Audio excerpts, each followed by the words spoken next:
श्री माजिद हुसैन।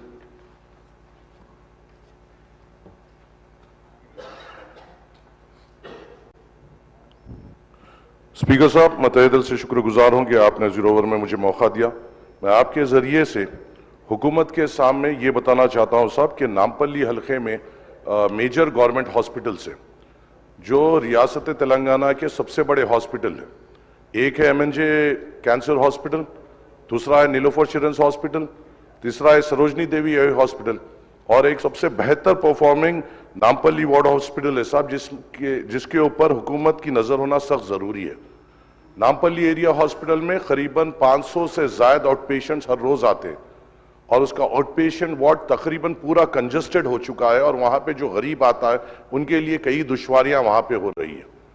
और खास तौर से वहां पे जो डॉक्टर्स के पोस्ट है, चाहे वो नामपल्ली एरिया हॉस्पिटल रही है या नीलोफर रही है या सरोजनी और MNJ, कई डॉक्टर्स के पोस्ट वेकेंट है और जो प्रेजेंट डॉक्टर्स हैं उनके ऊपर बहुत ज्यादा प्रेशर बढ़ गया है इतने ज्यादा नंबर्स को कैटर करने के लिए। मेरी आपसे दरख्वास्त है साहब कि ये ऐसे हॉस्पिटल्स हैं जो तेलंगाना के ज्यादातर गरीबों के जो मेजर बीमारियां हैं और जो बच्चों का इलाज है यहाँ पे हो रहा है और हमें उन डॉक्टर्स का प्रेशर कम करना है और वहां के गरीबों के साथ ठहरना है। मेरी आपसे अदबन गुजारिश ये है साहब कि इंचार्ज मिनिस्टर साहब के साथ, हेल्थ मिनिस्टर साहब के साथ एक रिव्यू मीटिंग इन हॉस्पिटल्स के लिए रखी जाए। वहां पर साहब एक ICU भी होना बेइंतहा जरूरी है नामपल्ली एरिया हॉस्पिटल में। अगर कोई सीरियस कोई पेशेंट या खवातीन वहां पे आ रहे हैं तो उनको फौरी तौर पर उस हालत में वहां से उस्मानिया भेजा जा रहा है जो उन गरीब औरतों के लिए बड़ी दुश्वारी हो रही है। और आप और हम यहाँ पे इसलिए है कि इनको सहूलत दे सके। उनकी सहूलत इसमें है साहब कि हम वहां पे फौरी तौर पे एक ICU बनाएं। उसी के साथ साथ नीलोफर चिल्ड्रंस हॉस्पिटल जो हिंदुस्तान का सबसे बड़ा बच्चों का हॉस्पिटल है, अफसोस की बात यह है साहब, 2 साल पहले इसी जीरो ओवर में मैंने यहां पे एक मुद्दा उठाया था कि वहां पे एक MRI की सख्त जरूरत है और मुझे यहां पे तवक्कुन दिया गया था हो जाएगा। 2 साल हो गए, नहीं हुआ सर।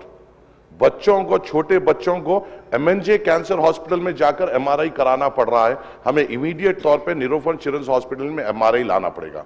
इसके साथ बस एक छोटी एक हट के बाद सब, यहां मेरे नामपल्ली हलके में एक वोकेशनल जूनियर कॉलेज जो बाजार घाट में है सर, ये चीफ मिनिस्टर साहब के अंडर में आता है एजुकेशन डिपार्टमेंट।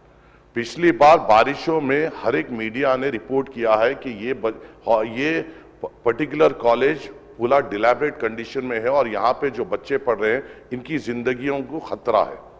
सर, उतना बड़ा इश्तिहारात पर अखबारात में आए, तेलुगु मीडिया में आए, मगर अफसोस की बात है साहब, हमारे लिए कोई ओहदेदार वहां पर आगे बढ़कर उसके लिए क्या इक़दाम लेना चाहिए, किस तरीके से जल्दी उसका सैंक्शन लेते हुए वहां पे एक तामीराती काम शुरू करना चाहिए, इसके ऊपर इक़दाम नहीं ले रहे हैं सर।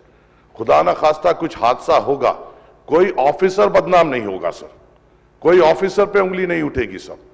उंगली उठेगी तो ऑनरेबल उनके ऊपर उठेगी जिनके उसमें ये पोर्टफोलियो है सर, और जो हम नहीं चाहते सर, क्योंकि हम उनकी इज्जत करते हैं।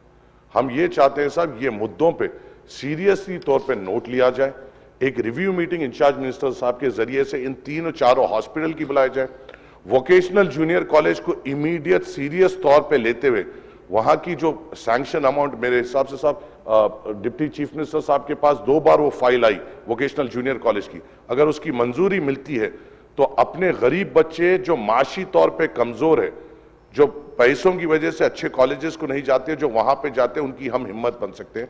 आपके जरिए से हुकूमत को मैं इतला देना चाहता हूं और मैं उम्मीद करता हूं इसका जवाब आएगा और आप इंस्ट्रक्शन देंगे कि इसकी फौरी तौर पर रिव्यू मीटिंग ले। शुक्रिया।